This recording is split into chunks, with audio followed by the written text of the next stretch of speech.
interesar a la gente. Todos los que visitaron a Theodore Roosevelt en Oyster Bay quedaron asombrados por la profundidad y la diversidad de sus conocimientos.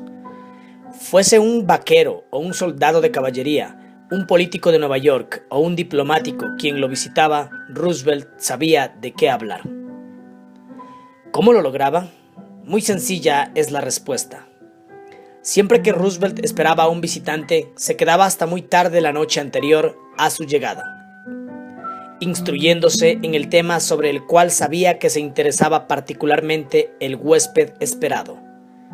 Porque Roosevelt no ignoraba, como los grandes líderes, que el camino real hasta el corazón es hablarle de las cosas que más preciadas le son.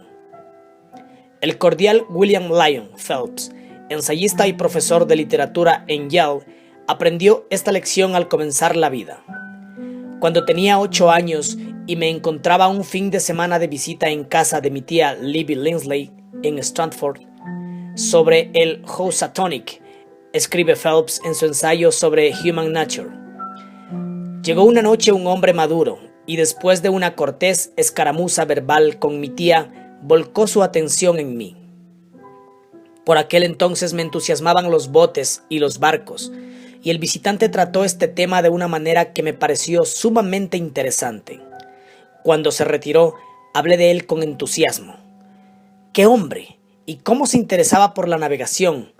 Mi tía me informó que era un abogado de Nueva York, que no tenía interés alguno en botes ni en barcos. ¿Pero por qué no hizo más que hablar de botes? Porque es un caballero, respondió mi tía. Advirtió que te interesaban los botes y habló de las cosas que sabía te interesarían y agradarían. Quiso hacerse agradable. Nunca olvidé las palabras de mi tía. Al escribir este capítulo, tengo a la vista una carta de Edward Chalif, quien se dedicó activamente a la obra de los Boy Scouts. Un día, escribía el señor Chalif, comprobé que necesitaba un favor. Se estaba por realizar una gran convención de Boy Scouts en Europa, y quería que el presidente de una de las más grandes empresas del país pagara los gastos de viaje de uno de nuestros niños. Afortunadamente, poco antes de ir a ver a este hombre, supe que había extendido un cheque por $1.000.000 y que, después de pagado y cancelado, le había sido devuelto para que lo pusiera en un marco. Lo primero que hice cuando entré a su despacho fue pedirle que me mostrara ese cheque, un cheque por $1.000.000. Le dije que no sabía de otra persona que hubiera extendido un cheque por esa suma y que quería contar a mis niños que había visto un cheque por $1.000.000. Me lo mostró de buena gana. Yo lo admiré y le pedí que me dijera cómo había llegado a extenderlo. Ya habrá notado usted, ¿verdad?, que el señor Chalif no empezó a hablar de los Boy Scouts, ni de la convención en Europa, ni de lo que él quería. Habló sobre lo que le interesaba al interlocutor. Veamos el resultado. Por fin el hombre a quien entrevistaba me dijo: ahora que recuerdo, ¿para qué vino a verme? Se lo dije, y con gran sorpresa mía, no solamente accedió inmediatamente a lo que le solicitaba, sino que concedió mucho más. Yo le pedía que enviara a un solo niño a Europa, y en cambio él decidió enviar a 5 niños y a mí mismo. Me entregó una carta de crédito por $1.000 y me pidió que nos quedáramos 7 semanas en Europa. Además me dio cartas de presentación para los jefes de sus sucursales, a fin de que se pusieran a nuestro servicio. Y él mismo nos recibió en París y nos mostró la ciudad. Desde entonces ha dado empleo a algunos de nuestros niños cuyos padres estaban necesitados y no ha dejado de favorecer jamás a nuestro grupo. Pero bien, sé que si yo no hubiese descubierto primero el interés principal de este hombre y no le hubiera hablado de ello, no lo habría encontrado tan fácil de convencer.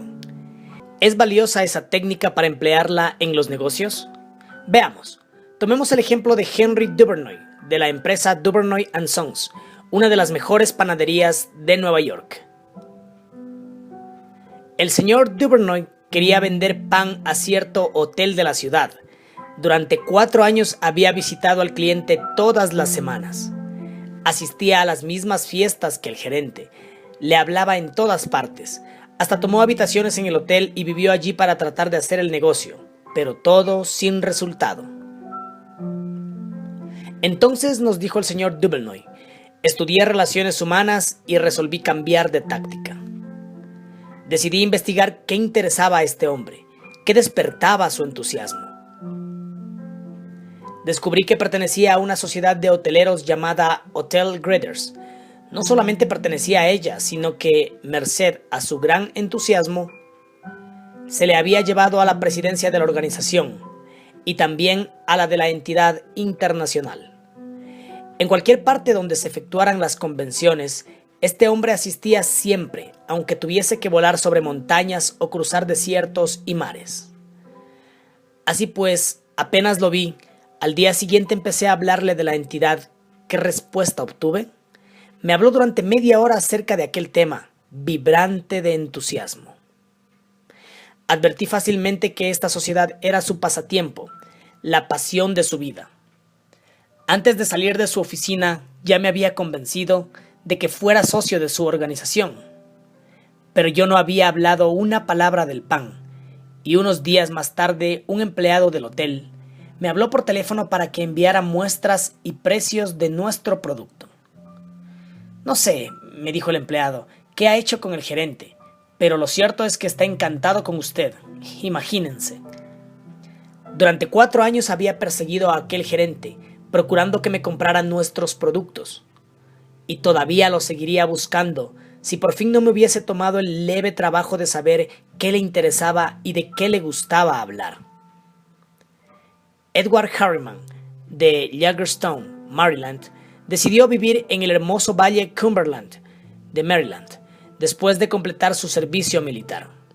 Lamentablemente, en aquel momento había pocos empleos disponibles en la zona. Una pequeña investigación sacó a la luz el hecho de que muchas empresas de la región eran propiedad de un hombre que había triunfado espectacularmente en el mundo de los negocios, R.J. Funkhauser, cuyo ascenso de la pobreza a la opulencia intrigó al señor Harriman. No obstante, este empresario tenía fama de inaccesible para la gente que buscaba empleo. El señor Harriman nos escribió: entrevisté a bastante gente y descubrí que todos los intereses de Funkhauser estaban concentrados en su actividad tras el poder y el dinero. Como se protegía de la gente como yo por medio de una secretaria leal y severa, estudié los intereses y objetivos de ella, y recién entonces hice una visita sin anuncio previo a su oficina. Desde hacía unos 15 años, esta mujer había sido el satélite que giraba en la órbita del señor Funkhauser. Cuando lo dije que tenía una proposición para el que podía resultar en un crédito financiero y político, se interesó. También conversé con ella sobre su participación constructiva en el éxito de su patrón. Después de esta conversación me concedió una cita con Funkhauser. Entré en su enorme e impresionante oficina decidido a no pedir directamente un empleo. El hombre estaba sentado detrás de un gigantesco escritorio y no bien me vio, tronó. ¿Qué pasa con usted, jovencito? Señor Funkhauser, le dije, creo que puedo hacerle ganar dinero. Inmediatamente se levantó y me invitó a sentarme en uno de los sillones.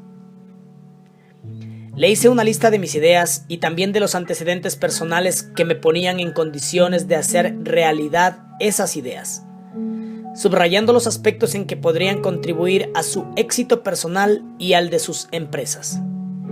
R.J., como llegué a conocerlo después, me contrató al instante y durante 20 años he trabajado para él y he prosperado junto con sus empresas.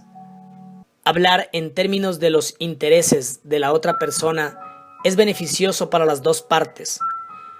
Howard Herzig, líder en el campo de las comunicaciones empresariales, siempre ha seguido este principio.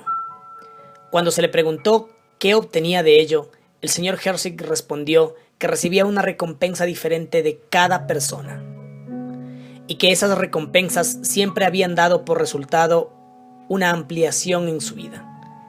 Regla 5. Hable siempre de lo que le interesa a los demás.